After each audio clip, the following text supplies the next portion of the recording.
नमस्कार दोस्तों, स्वागत है आप सभी का आपके अपने चैनल आरके मिक्स एंटरटेनमेंट पर। दोस्तों, करवा चौथ के बाद कार्तिक मास की कृष्ण पक्ष की अष्टमी को माताएं अपनी संतान के लिए अहोई अष्टमी का व्रत रखती हैं।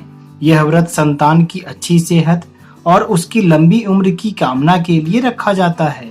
अहोई अष्टमी के दिन माताएं अपने पुत्रों की दीर्घायु और उनकी भलाई के लिए प्रातः काल से लेकर गोधूली बेला तक उपवास करती हैं और शाम के समय में आकाश में तारों को देखने के बाद व्रत तोड़ा जाता है।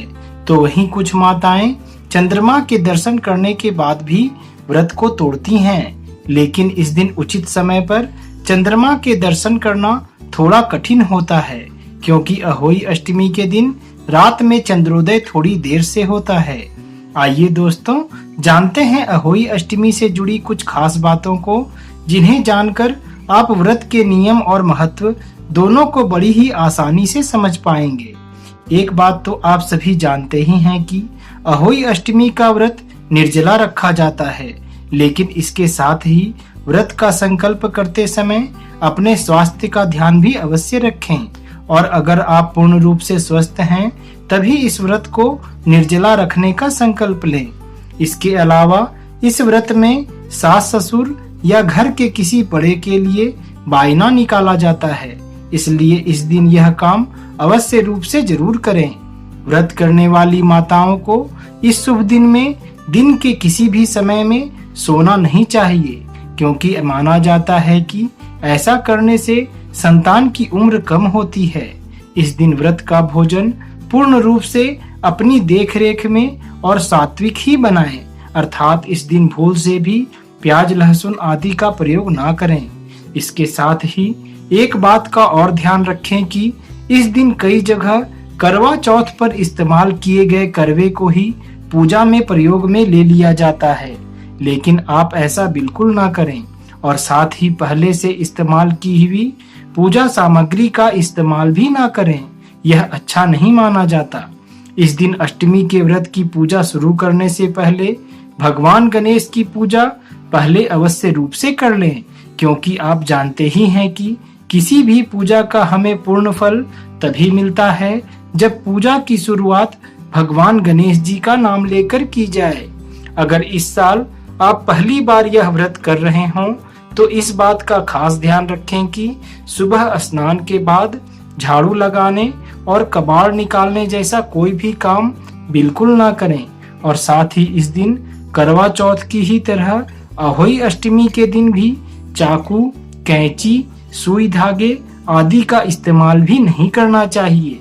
इस पावन व्रत को करने वाली सभी माताएं इस बात का अवश्य ध्यान रखें कि अगर आपके संतान के वैवाहिक या पारिवारिक जीवन में किसी भी प्रकार की बाधा आ रही हो तो आप इस शुभ दिन में अहोई माता को गुड़ का भोग लगाएं और उन्हें एक चांदी की चेन अर्पित करें, एवं मां पार्वती के मंत्र ओम ह्रीम उमाय नमः का 108 बार जाप करें, और प्रसाद के रूप में अपनी संतान को गुड़ खिलाएं और अपने हाथों से उसके गले में माता को अर्पित की हुई चेन पहनाएं और उसके सर पर हाथ रखकर आशीर्वाद जरूर दें।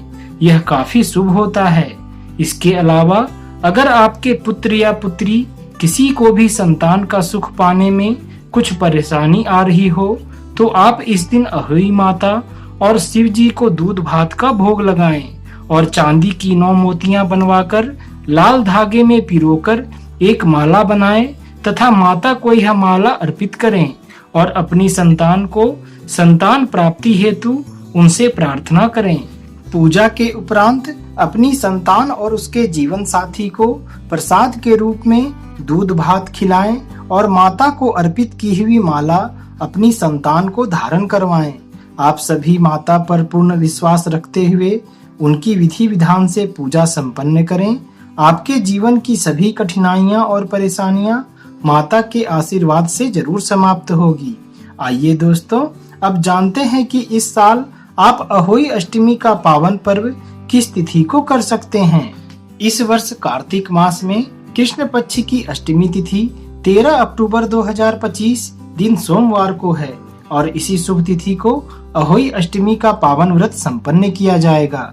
दोस्तों, इस साल अहोई अष्टमी के पर्व में पूजा करने का शुभ मुहूर्त शाम के 6:11 से शाम के 7:26 का है तथा इस दिन तारों के दिखने का समय शाम में 6:35 के बाद का है एवं अहोई अष्टमी के दिन चंद्रोदय के लिए आपको रात के 11:18 तक इंतजार करना पड़ेगा। इस शुभ दिन में अष्टमी तिथि का प्रारंभ 13 अक्टूबर को ही सुबह के 9:54 पर हो रहा है, जो 14 अक्टूबर को सुबह के 8:39 पर समाप्त हो जाएगी।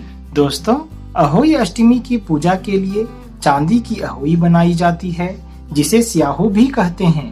पूजा के समय इस माला को रोली और अक्षत से पूजा जाता है। इसके बाद एक कलावा लेकर उसमें स्याहू का लॉकेट और चांदी के दाने डालकर माला बनाई जाती है। व्रत करने वाली माताएं इस माला को अपने गले में अहोई अष्टमी से लेकर दिवाली तक धारण करती हैं।